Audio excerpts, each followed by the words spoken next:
இந்த வீடியோவில் நாம் என்ன பார்க்க போகிறோன்னா ஒரு சூப்பரான டேஸ்டியான நெய் மைசூர் பால்கை பற்றி தான் ஃப்ரெண்ட்ஸ்.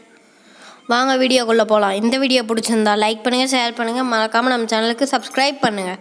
1 கப் கடலை மாவு, 1 கப் நெய், 1/4 கப் சர்க்கரை. கடலை மாவை வறுக்கிறதுக்கு முதல்ல 1 ஸ்பூன் நெய் விட்டுருக்கேன். இப்போ கடலை மாவை ஆட் பண்ணிக்கலாம். வறுக்கிறதுக்கு முன்னாடியே கடலை மாவு ஜெலிச்சு எடுத்துருக்கிறேன். ஸ்லோ ஃப்ளேமில் வச்சு கருகாத அளவுக்கு வறுத்துக்கணும். கடலை மாவு நல்லா வறுத்தாச்சு. வேறு ஒரு பாத்திரத்தில் மாற்றிக்கிறேன். நெய் அப்படியே போட முடியாது, காய வச்சு எடுத்துருக்கிறேன். ஒரு 3/4 கப் நெய் மிதமான சூட்டில் கடலை மாவு கூட இந்த மாதிரி நல்லா பேஸ்ட்டாக கலக்கி எடுத்துக்கணும். முதல்ல சர்க்கரை பாகு செய்ய ஸ்டார்ட் பண்ணிக்கலாம். அடி கனமான பாத்திரம் எடுத்துக்கணும்.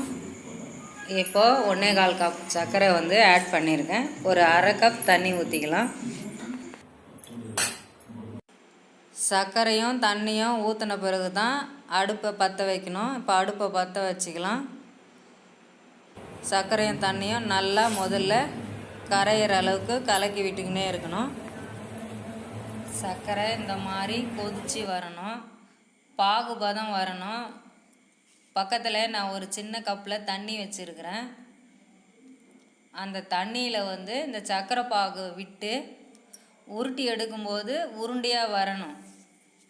அப்படி இருந்தால் தான் பாகு கரெக்டாக இருக்குதுன்னு அர்த்தம். பாருங்கள் வீடியோவில்.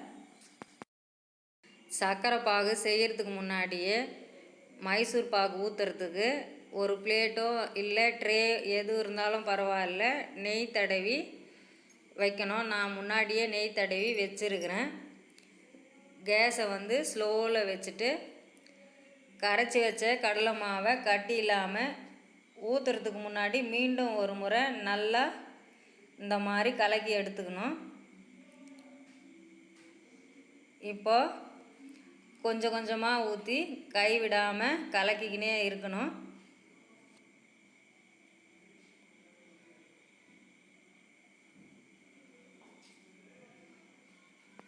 கொஞ்சம் கடலை மாவு இருக்குது, நெய் கொஞ்சம் மிக்ஸ் பண்ணி நல்லா கலக்கி இதிலையே ஊற்றிக்கலாம்.